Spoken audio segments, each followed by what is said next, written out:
Hey everyone, good evening again, and thanks for coming out on Zoom. Tonight is our second part of our Synagogue 101 crash course, and so I hope for those who joined us last week, you learned something and have more questions. And so if something pops into your mind, feel free to add it to our chat. Our chat is enabled, so if you have a question, just send it our way, my way, everyone's way, and we can explore that. Hopefully, whether or not we answer it tonight, we might hopefully get to it. A little bit brief introduction in terms of what we might have covered last week for those who weren't with us. And then what I'm also doing is for those who have access to their chat, I'm going to include a Google Doc, which has the right sharing permissions, which has links from last week for some of our topics, and also includes some new links as well. And the great thing about Google Docs is that I will be continuing to add other links, works of interest, articles that might pique your interest on the topic of what is going on in services. Okay, so that's a very crazy question. You know what's even crazier is that I'm like floating. Let me just adjust that. Let me see if I can do that. Ready? Watch this. Okay, now I'm not floating in the chairs. That's the weird thing about a virtual background. There we go. So some of the things we covered last time, our main focus for these 2 weeks has been on Saturday morning.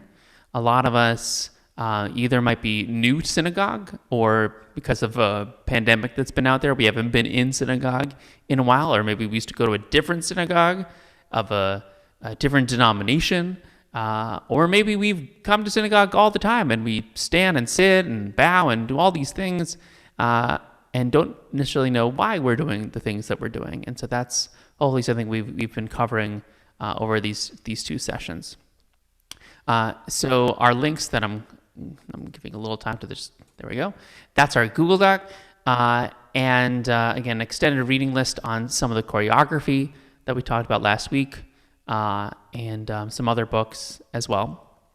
And there's 2 links that I added in for this week's conversation. Someone asked last week about women in tefillin, and we'll talk a little bit about sort of why not no tefillin on Shabbat.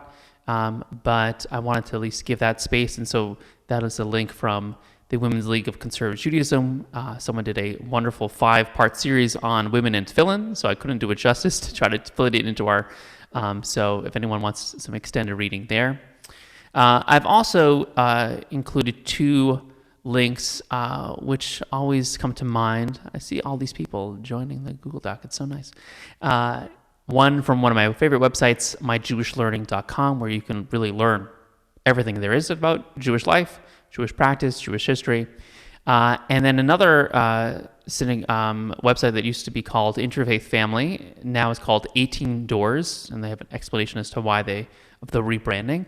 But basically, planning events, milestone events for interfaith families.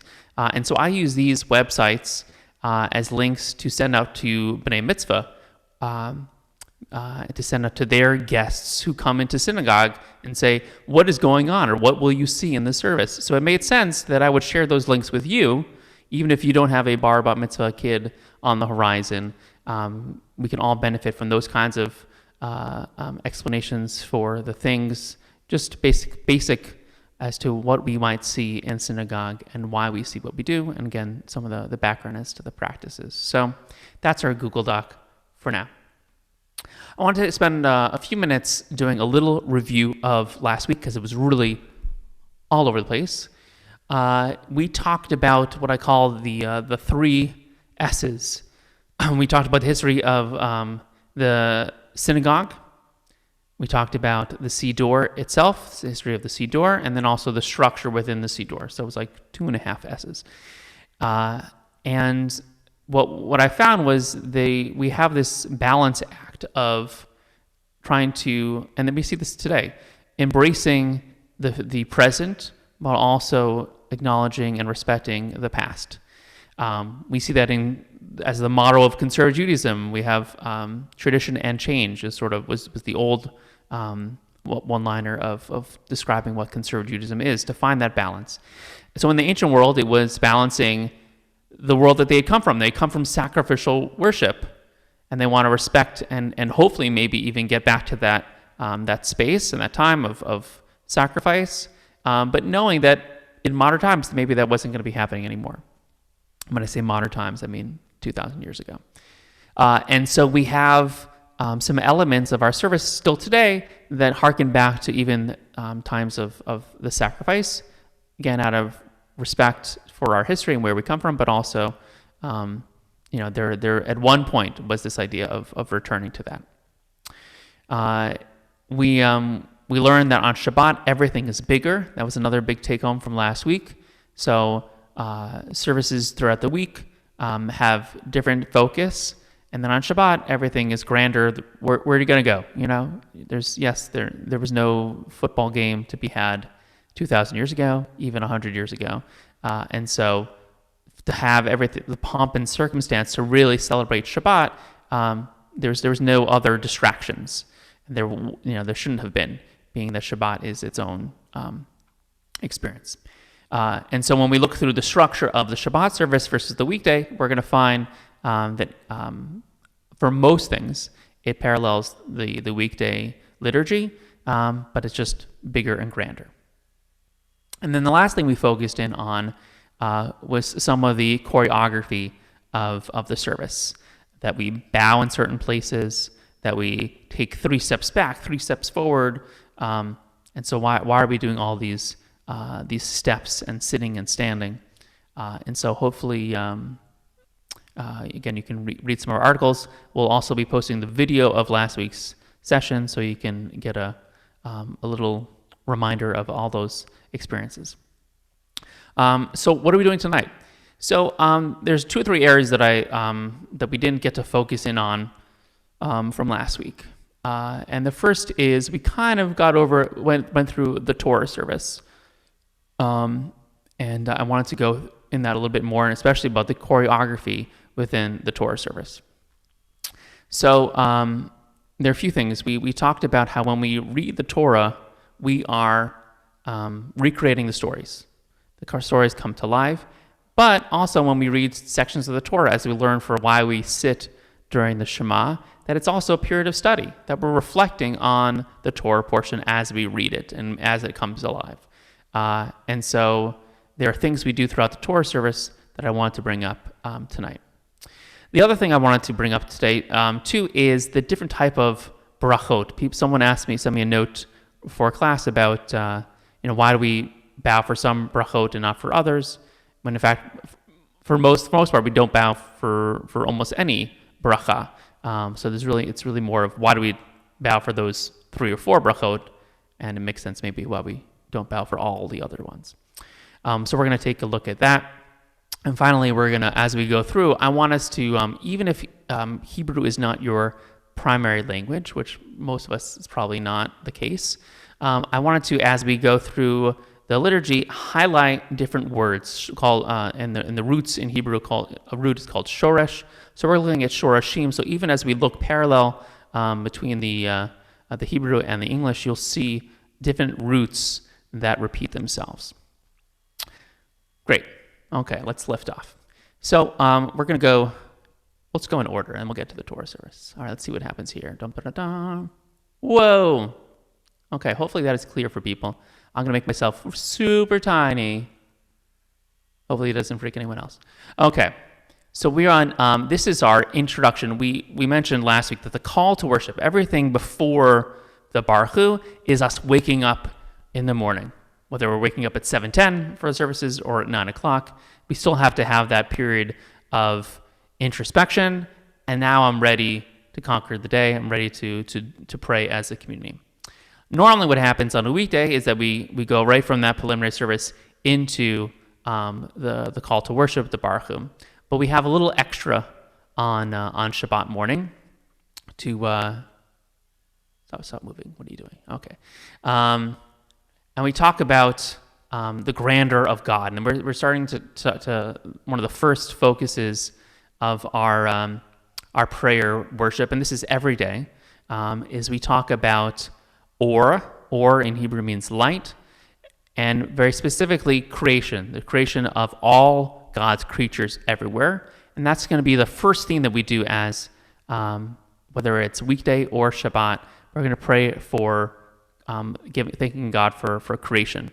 And so we have everything bigger on Shabbat. We have this prayer, Nishmat Kol Chai, and even sometimes if you might join us on Saturday mornings, we recite this middle paragraph, Ilu Finu Malay Shira Kayam, for those who know the word Shira.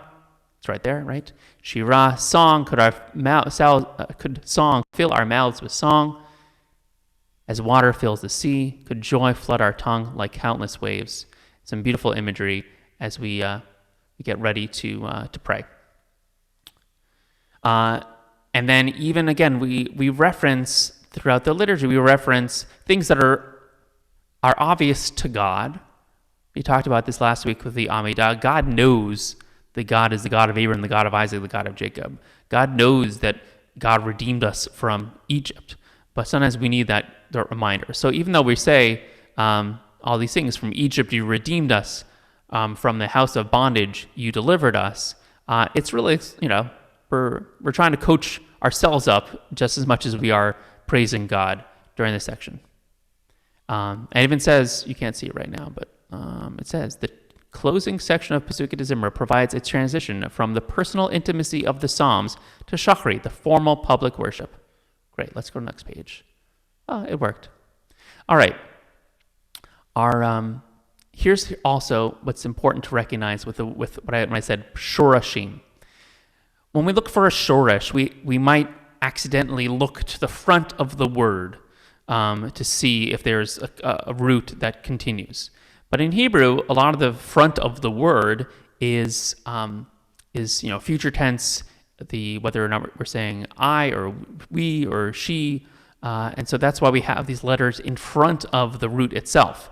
So sometimes it's harder to decode it when we're saying it out loud, but sometimes when we visualize it, text is very fuzzy. Okay, good to know. Then I will do the exact opposite, and I will share the text. Now you're going to tell me, watch this.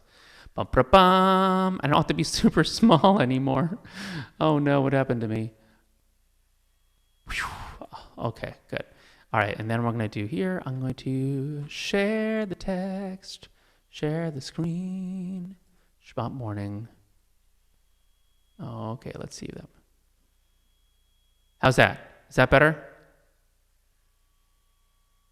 Goldie, are we good? Great. Okay. We are way better. Thank you. Way better. Thank God. Okay, good. Yeah. I was like, why do I need to be so tiny if I can just share the screen? Okay, good. So we are on right before I come in typically at the beginning of Shachri, which is in this middle of this page, Shochin Ad Marom V'Kadosh Shemo. And what I was saying was that there, and we're going to see this in a lot of prayers that we're familiar with, that actually they say this, we hear parts of the sound and we say, well, is that the same word as the other word that I heard earlier? And yes, it is.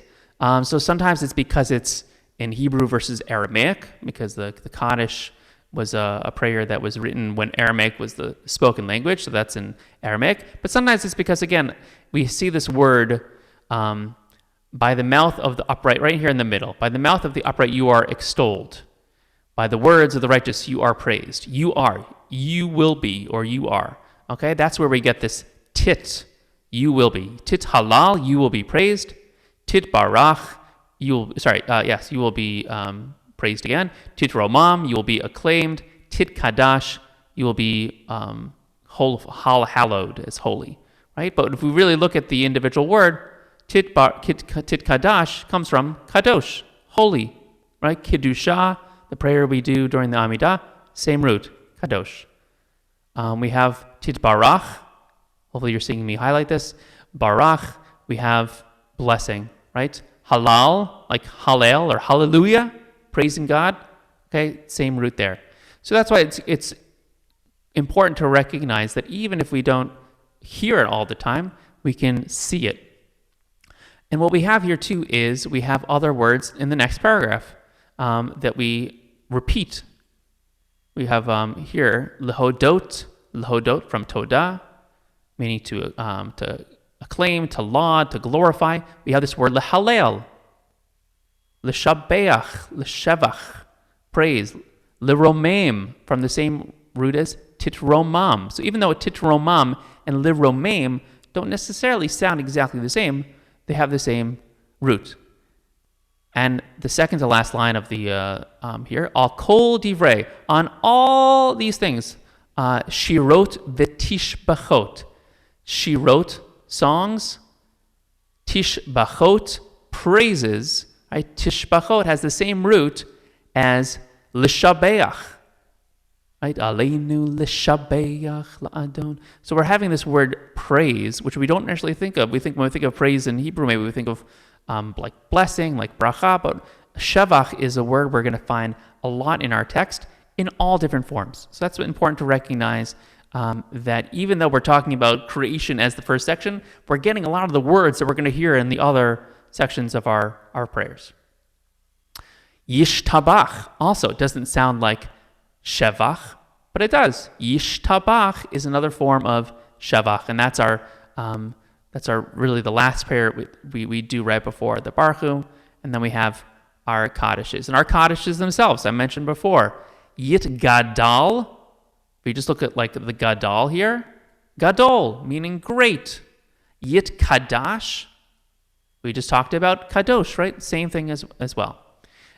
So we have, and in the second paragraph where it says Chazan, Yit Barach, blessing. Yishtabach, again, another praise. V'yit romam, like we just had romem as earlier. Tushbechata, another one that really doesn't look anything down here. Tushbechata has the same root, shevach.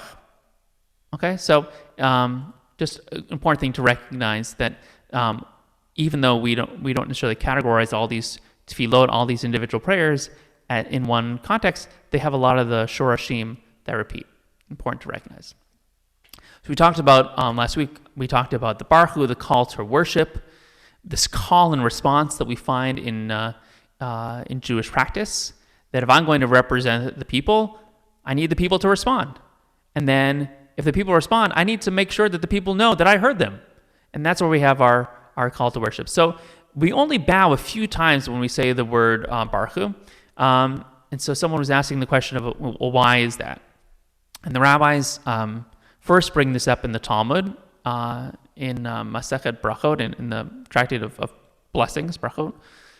But we also talk about it later on in a book called Shulchan Aruch, which sounds very much like Shulchan Orech, which is a section of the Passover Seder. Shulchan Aruch was also sort of setting the table. It was a book written by Joseph Caro in Tzfat, and it's our guide to quote-unquote modern-day practice. It was written 500 years ago, but it's our most recent guide as Jews for how to practically live in society.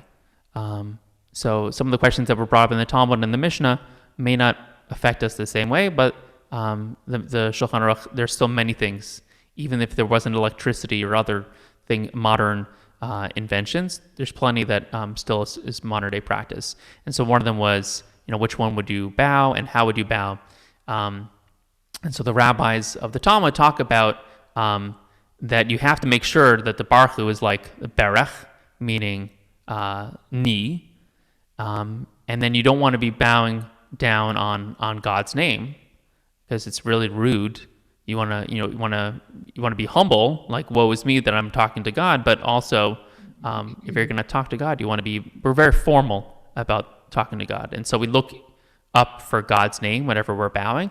And so they figured out that for the Baruch Hu, we just go straight down. We don't even have time to bend our knees. We bend down. For those who can see my little side thing, I'm bending down, and then I'm up for God's name. Baruch Hu et Adonai hamevorach. Baruch Adonai hamevorach l'olam va'ed. Later on, we have other brachot that we do bow as well, but we have the word atah. So at least the atah could be a place where we can bow down and then get back up for Adonai. That's where we get our bending of the knees down and up, because we have three full, we have an extra syllable in there. All right, so our first thing we talked about, so the first series of, for whether it's weekday or Shabbat, is light, and creation. This bracha, this third line, is the bracha that we make every day. It's actually originally taken from a different bracha or different place, which ended up originally said, Oseh Shalom, make peace, uvarei. Basically we rechanged the ending uvarei etakol from something about creating something that is bad. We made Oseh Shalom uvarei etakol, creator of all things. But Yotzer or literally means fashioner of light. And that's going to be our topic. So whether or not we go on Shabbat, it says you can see a much longer paragraph. We're going to continue this bracha. So you think to yourself, well, this bracha ended. It says Baruch over et hakol, Amen. Everyone said Amen, and then we're done the bracha. But no, actually the bracha really continues. There are 3 types of brachot from a structural standpoint. Where'd it go? The first is called the short bracha. The second is called a long bracha, and then there's the third bracha, which is sort of a hybrid of the two. For those playing along at home, not all short brachot are short in stature, and not all long brachot are long either. What that means is when we open up with a bracha of some kind, of like Baruch Atah Adonai. We have this actually a lot in Birkat HaMazon and grace after meals. When we open up with that formula of Baruch Atah blank, whether it's Baruch Atah Adonai Eloheinu Chalam or Baruch Atah Adonai, and then we have a section of a blessing that covers and has a common theme. And then when we end that bracha, again with the words Baruch Atah, and then the blessing itself encompasses the theme we've been addressing, that is called a long bracha. When we have something that doesn't open up with that formula, the Baruch Atah, and it just talks about something in a paragraph and then ends with a blessing, that's called a short bracha. And of course, and then the third one is opens up with short bracha is no, I just described the third one. Short bracha is literally just Baruch Atah, and there's no paragraph of before or after. And it's just really to the point. So this next page and a half that I'm going to talk about is one bracha. It's one blessing, even though we think of it maybe as a lot of things. So El Adon is a piyut that was written. Again, we see some of these common words. Baruch u'mivorach. Okay, so mivorach and Baruch have the same root. We have words like Shevach at the way in, Shevach notim lo. We just talked about Shevach as being some form of praise. So we're going to have, again, common words.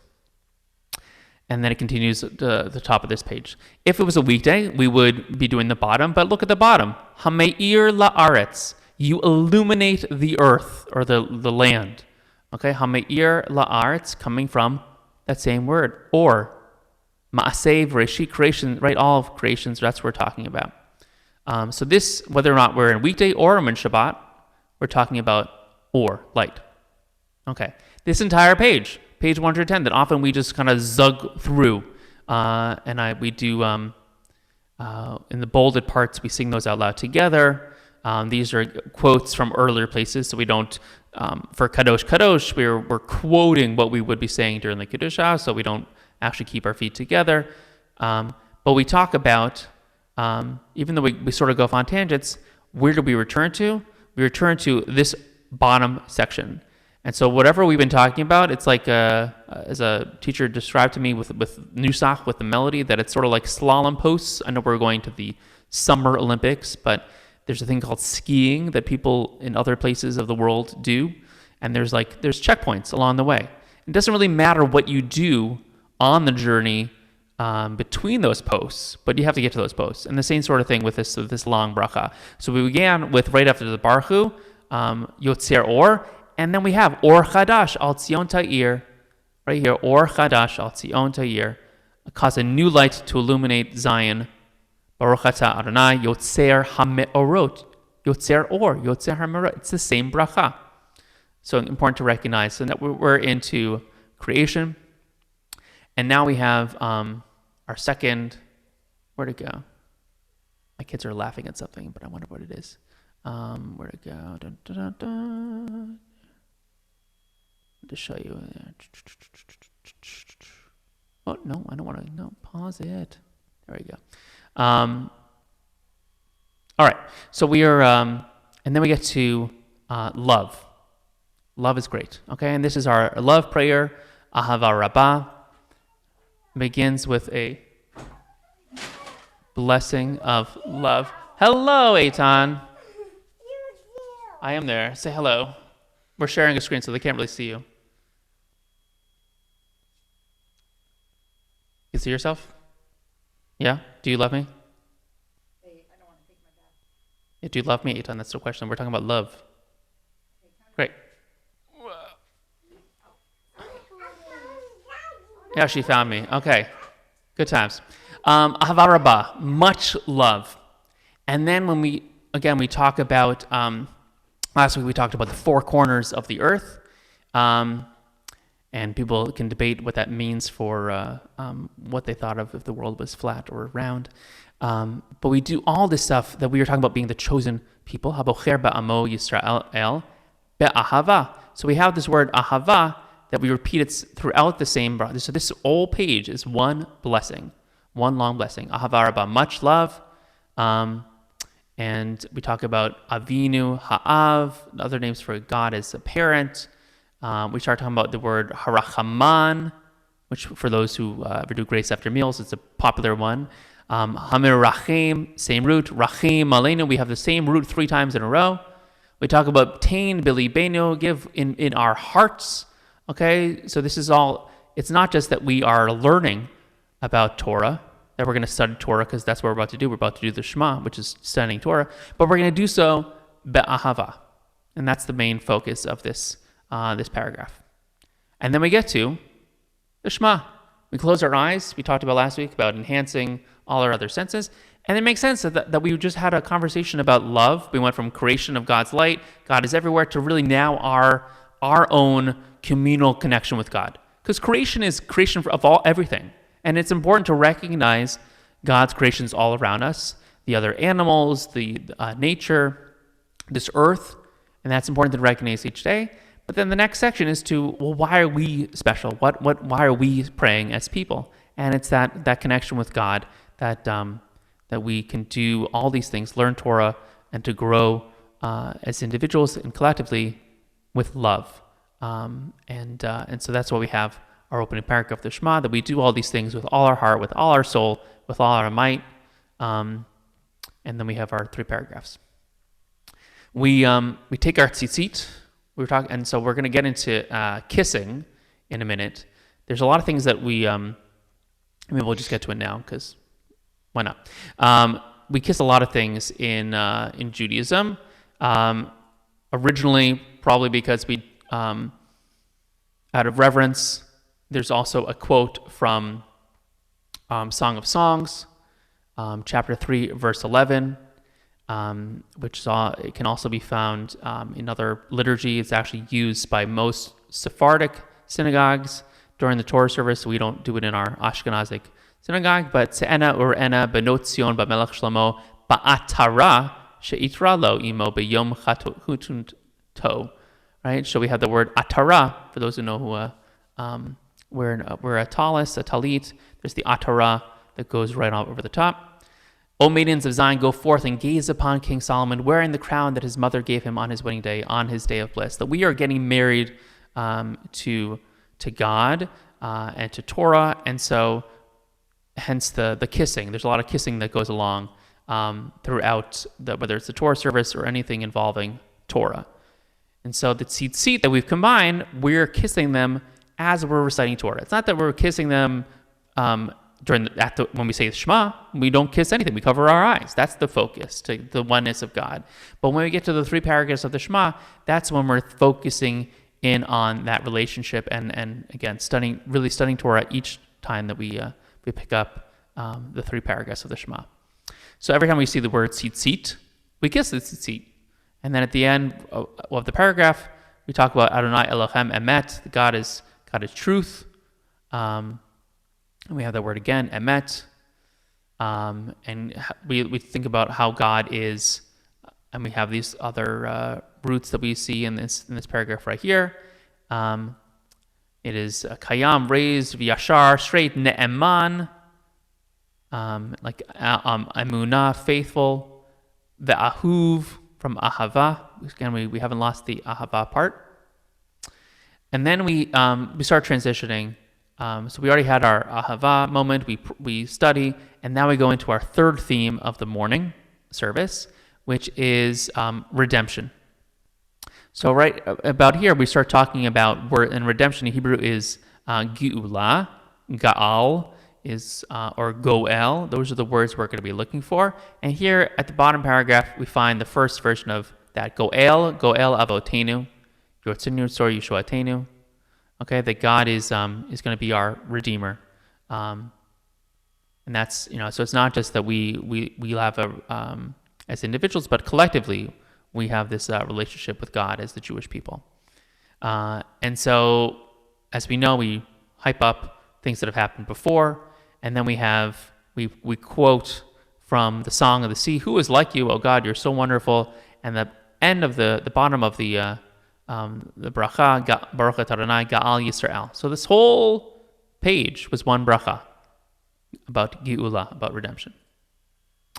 We're going to blaze through Amidah. So we talked last week about our opening steps, 3 steps back, 3 steps forward, that we create a space. And 3 in general is an important number in Judaism, and probably most religions. When you do something one time, it's by accident. If it's 2 times, it's by chance. But 3 times, it's in Judaism, we call it a chazak. It's strong. And so I think also when we're thinking about wherever we've been, now we've been studying the Shema, now we have to be ready to enter into a conversation with God, and it's a big moment. So we take 3 steps back from wherever we've been, and then we take 3 steps forward, and now we're ready to formally welcome God. And this is one of our other places, again, that we bow at the beginning, this first page. This whole paragraph that I'm highlighting is one bracha, talking about the relationship between our ancestors. That's why we end the bracha with the words Magen Avraham, because we're referencing what's being mentioned in the earlier paragraph. And then we have the second paragraph talking about all the things that God has and will do for us. It talks about Mechaye Hametim, master of life and death, raising up, giving life to the dead, which we reference in the earlier part of the paragraph.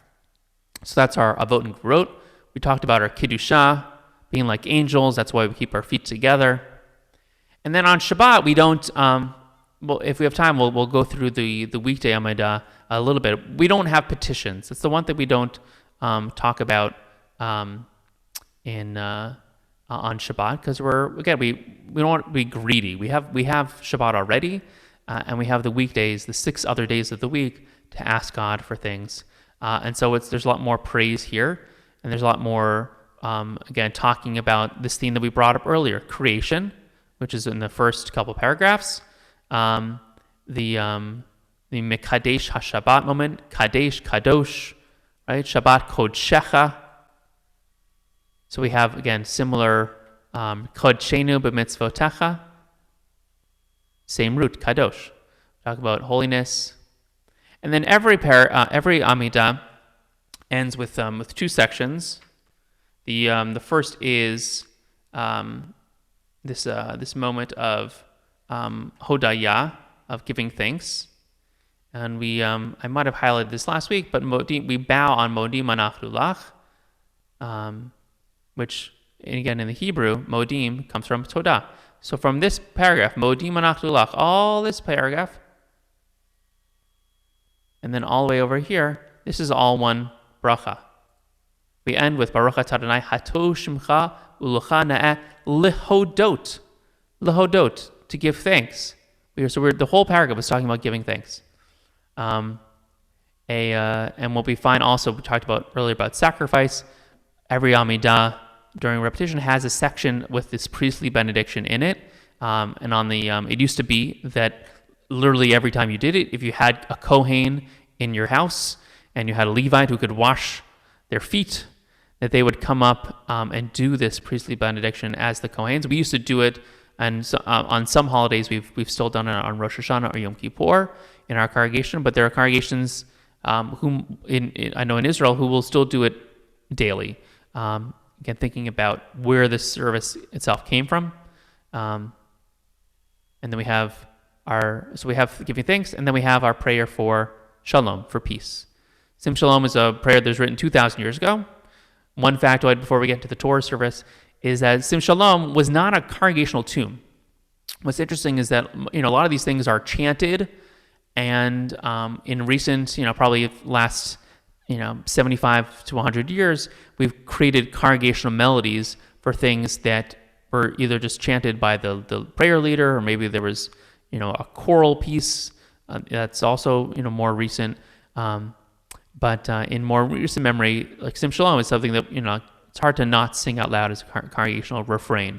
But it was never repeated. It was never. That was just something because a tune caught on, that it again reinterpreted the text for modern times. And what's also important to recognize, and that's normally where when we're doing a prayer, the Amidah out loud, that's normally where we end. We end there. And we don't think necessarily about the last two paragraphs. But here are two sections, two prayers that were added in. They were originally individual poems. So think about if you wanted to, just like we bring in Leonard Cohen and his Hallelujah on Friday night, or we bring in other contemporary pieces. I know when I do unveilings at graveside, I'll often use a poem called The Dash, because it's a beautiful poem and it speaks to us. And so, there's another one called Do Not Stand at My Grave and Weep, I am not there, I do not sleep, which is actually in the rabbi's manual.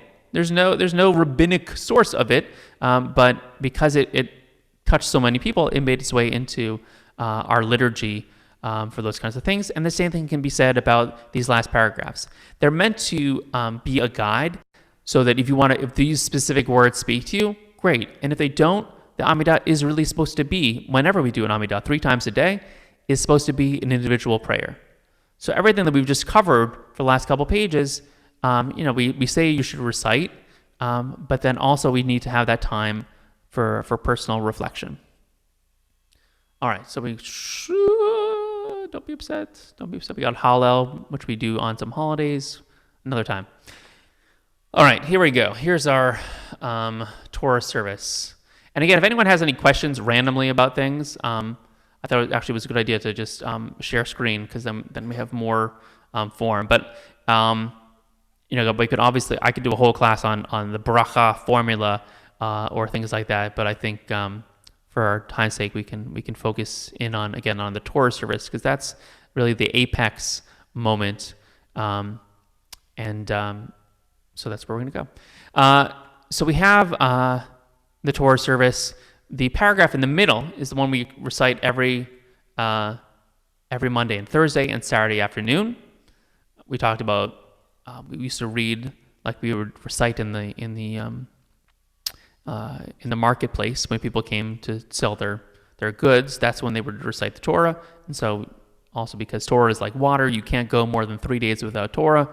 So that's what we would read throughout the week. But it's just, again, a little preview of the Torah portion for Shabbat. So we had to make things a little bigger. So we open up with Ein Kamocha, and we're talking about, especially on Shabbat, this idea of Malchut, of majesty, of God as king, God as sovereign. And so that's going to be an important theme that we recognize that God, we say Avinu Malkeinu, and we say other kinds of prayers in other contexts, but on Shabbat, that's where we're really trying to talk to God as king. And so we have the word melech a bunch of times. Malchutcha, Malchut kol olamim. We're taking a line from the Ashrei prayer, from the Psalms. Adonai Melech, you were the king. Adonai Malach, you are running the place.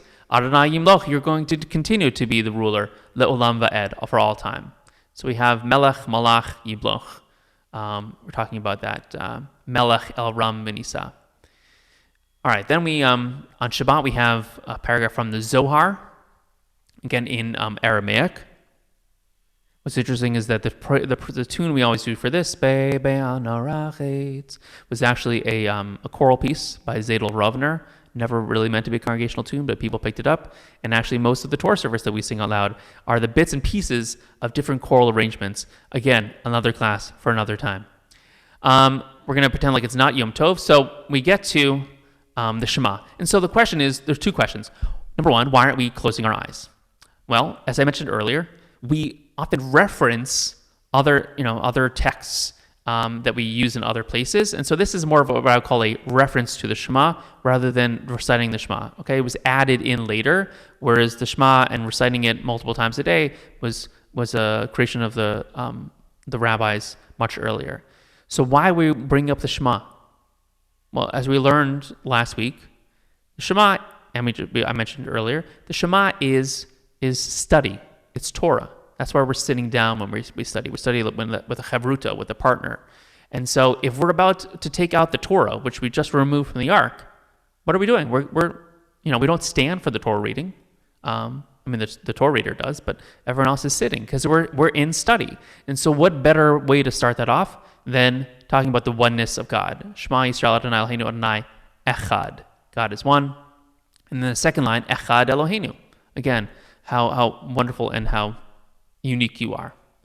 And then we go around, we process, and again, we rush to read the Torah before we do anything else. Where'd it go? There he goes. Redirecting me. Okay. So we have the Torah. We take out the Torah. And we have blessings. Now, originally, there was one Torah reader who also did all the blessings. And over time, they wanted to involve more people. And so we had different Torah readers. And then once we had, we wanted to get more people in on the action, we had people have an aliyah, la'alot, to go up to the bima. That's also why we have a raised reading table. Last week, we talked about why certain things are in certain places in the synagogue. The reading table used to be more centralized, like the altar in the temple. But it's still, again, raised so that you would then go up to it. And that's why we always have a raised bima of some kind. So we have an aliyah from la'alot. Just like one makes aliyah to Israel. Aliyah, you ascend to go to Israel. And we have this formula, again, that I'm going to do this Brachot of some kind. There are people who bow. It is not, there's different customs, but most people do not bow at this Brachot. But that is a custom, and we're talking about that you have, Asher Bahar Banu, that you've chosen us from all the different people who gave us Torah. So we're just showing that appreciation. That's where that bracha comes from. And then the second, after reading the Torah, we say Asher Natan Lanu Torat Emet. So similar, instead of the word Bahar, which means chosen, we have the word Natan, like gift, giving. That we were chosen, so we have a responsibility, but it's also a gift that we can just be appreciative of. And Natan, Notain, HaTorah, same shorsh again. When we do this, we don't want to smudge the Torah. Okay, not a good idea to smudge the Torah. And so we kiss the Torah. Now we can kiss using different objects, and there's customs. Again, thinking about. Kissing is a time of being welcoming, just like when we were saying earlier about tzitzit, our connection with God, and from Song of Songs, chapter 3, verse 11, our relationship getting married to God, and so again, there's that element. So we have our tzitzit that we already kissed during the Shema. So here too, a lot of people will take their tzitzit, and wherever the Torah reader is starting their Torah reading, they will take their tzitzit and hold the Torah in place as a representative of. But you can also use a siddur or a chumash as well, which makes sense because if, God forbid, not this has happened to anyone before, but if you have ever dropped I don't want to share a screen right now. If you've ever dropped a siddur before or chumash, what's the first thing you do? you kiss it. Right? There's that the feeling of all right, I want to show my respect, and how can I show my respect to an object?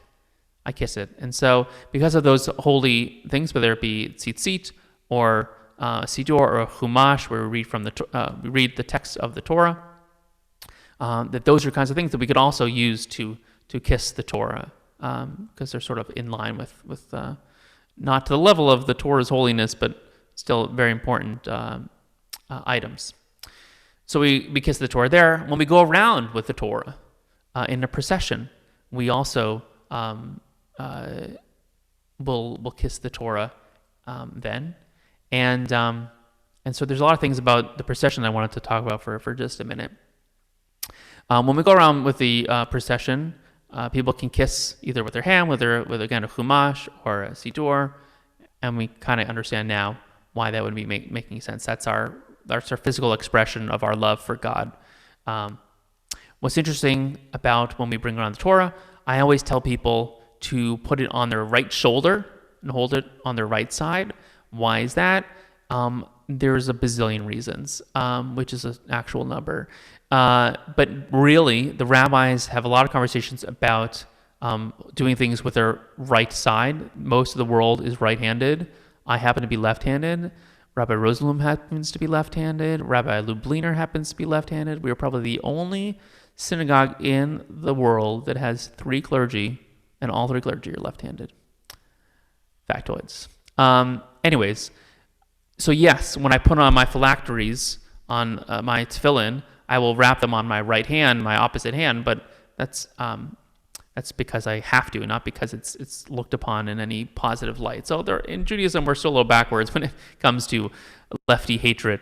But there are a lot of things, even if you think about Jacob, when he was when Joseph brought his sons Ephraim and Manasseh for a blessing, he makes sure that they're blessed on his right side with his right hand. So there's a lot of things about right that are important to recognize in Judaism. So when we hold the Torah, we always try to hold it with the right hand. There's also we think about, all right, so we kiss the Torah when it's being walked around. What happened? Why are we kissing the Torah? Why are we using a yad rather than our actual yad to read the Torah? And that's more of a practical thing, right? If you have ever oh, here's chat. What's going on here? Oh, there you go. So we, yes, kiss fingers, then Torah. Yeah, so some people will kiss their tzitzit, then kiss the Torah, then kiss their tzitzit. Other people might just point to the Torah, touch it, and then kiss their tzitzit like that. So either one's really, again, it's a more modern custom. But because again, in ancient times, the person who was doing the reading was the person who was also having the aliyah. So things have morphed a little bit. So we carry around, and we don't want to smudge the Torah when we've removed the Torah cover. And the Torah, obviously, thinking about how much we love the Torah, we also put different things, and so there's also different customs in terms of what goes on the Torah. The parochet. There's sometimes you will find a crown, sterling silver crown. You might find, actually, if you look into our, the ark is closed. Never mind. I thought the ark was open behind me. But we have the Mizrahi Torah, and so if you are certain Eastern, I think it's Eastern Sephardic, you might have a Torah that looks, the scroll itself looks the same, but it's held in a different type of case. Again, ornamental, probably similar to other types of ancient parchments that were used where that came from. And so we, and that also serves the same purpose of also trying to protect the scroll and making it last. And so we don't use our hands, we use a yad. Also, what's interesting, if you ever look at a yad, the yad is always right-handed. Makes sense, right? We just talked about how Judaism is biased. Congregants do not stand up but move forward in their seats. Moment of Shabbat service is when congregations do not stand up but move forward. Oh, okay. You might be talking about modim. So, like for example, during a repetition of the Amidah, so there's congregations, there's different practices of the Amidah. Some that advocate for doing the whole thing aloud together. Some begin together and then do the rest quietly. Others, that's called the Hoika Kedusha. There's I think it was Maimonides who had advocated for doing everything out loud. And then there's one that often we do when we have a lot more time, is we do your whole silent Amidah. Everyone gets to have their own personal time, and then we come back and do what's called a repetition. So the prayer leader, in most cases me for those moments, we begin together, and then when we get to those pages that I'm still going, you're still paying attention to what I'm doing. And so when I get to that moment of Modim Anachnu Lach, where I'm bowing, even though you're not standing, often just it's a reminder that you're paying attention to what's going on in the service. You'll see people kind of move forward in their seats. So that's probably what you're referring to. So we talked about kissing, about the yad. Those are important things to recognize about that moment in the service. Why did we kiss the door? All right, then we go back in. Let's see if I have anything else on my little... and again, any other questions about Shabbat morning in general? Someone's being very loud in my house. All right, let's go back to this sheet for a few minutes, and then we'll close up. All right, so this is Shabbat morning. We talked, and this is, I think it's good too, and in our PDF, in the Google Doc, you have a copy of some of these things, because it's good to just kind of walk through and see that actually a lot of the answers that we're looking for might be in the margins, or they might be in a different siddur too. I'm also going to show you from a newer siddur. It's not, if anyone has about $45,000 lying around and they want to get the synagogue new siddurim, I know we have a new machzor. That's also because our machzor for the high holidays was 50 years old, so we needed one. But sometimes you have explanations in the margins, which are very helpful. Here, what I just wanted to reiterate was what I said last week, which was it's a really holy time, again, to be recreating.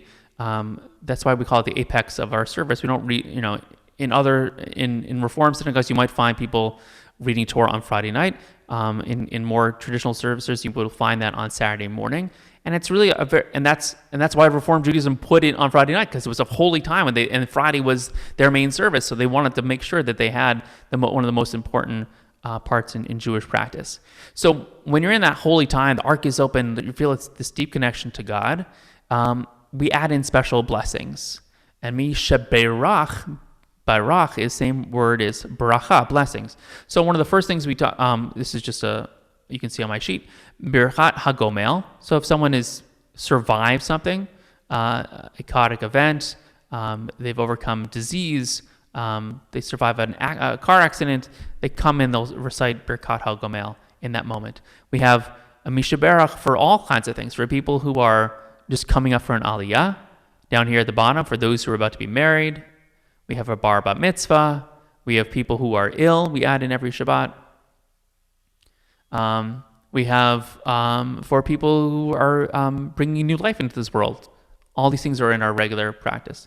Last week we talked about the Haftarah, bringing in the prophets.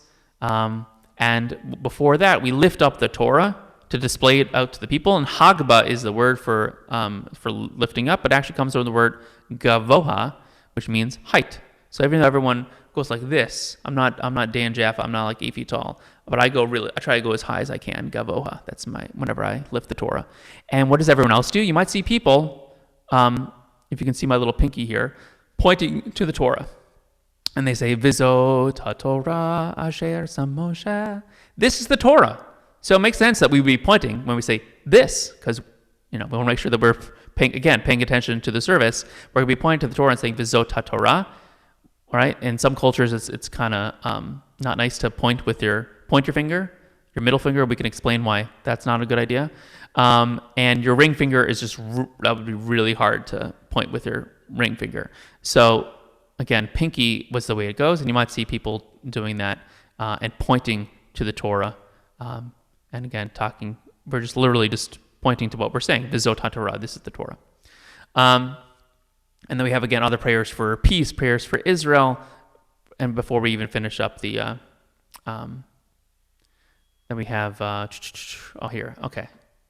Now, so we have the Musaf service. We talked about bringing in sacrifices. That's something we reference here as well. You can see. And we have even an alternative section because we've sort of changed the wording of talking about what we hope to do and or talking about it from a historical perspective. And some people don't really like Musaf at all. And actually, in more liberal congregations, you won't even find the Musaf service whatsoever because of some of this sacrificial worship conversation, also because it adds more time into the service. But Musaf was the additional sacrifice in the temple, so it makes sense that that's what we'll be talking about during the Musaf service. And then we have our concluding prayers. Well, what I wanted to do for our last thing is, can you see that? Is that another tab open up for you? Great. So this is the other pitch for me. This was we have Lev Shalem, Machzor Lev Shalem, which is our new Machzor, and this was the accompanying one. And so we can see already that some of the explanations are in red, so they're easier to pick up.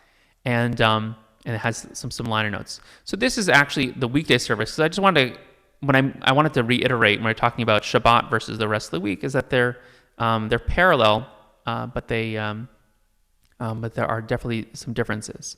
So we have every afternoon service, every evening service, and every morning service during the week all has the same formula. And there's different cycles, which this is the way I like the way that they worded it. One of the books I was reading was on, there's, again, different levels that we're getting through. So first we have our spiritual needs. Then we have our physical needs, personal physical needs. And then we have our national physical needs. And that was one way that they looked at it.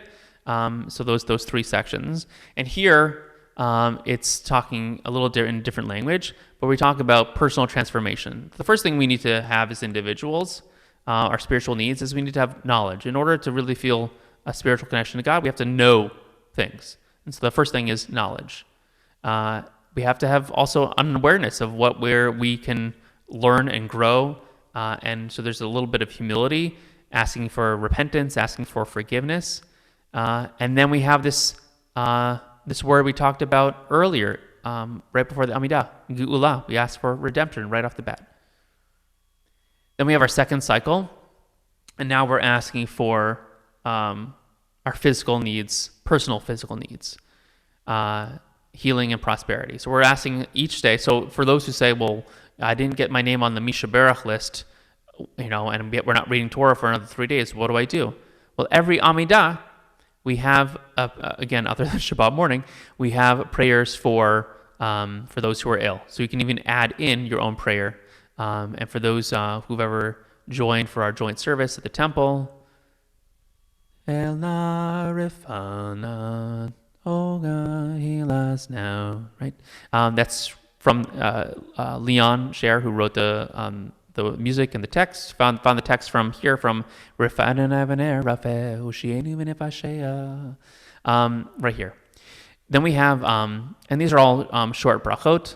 So basically each bracha references something in the paragraph and then gets to the bracha. So Rifa'enu, it talks about refuah, or like rofeh, of healing, and then the bracha itself, Baruch atah Adonai rofeh kol basar. So we have those same words that I'm highlighting here.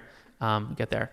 Barech aleinu, we ask for blessing of our land, of our crops, because again we're living in an agrarian society when this is written.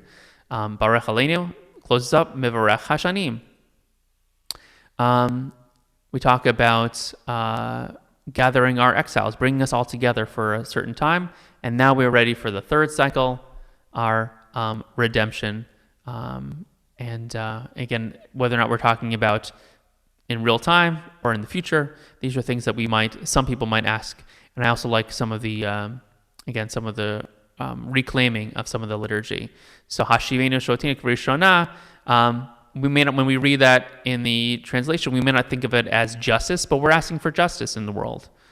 Even if the text itself might not have been referencing that at first, I think that's the way that we can think of it in modern times.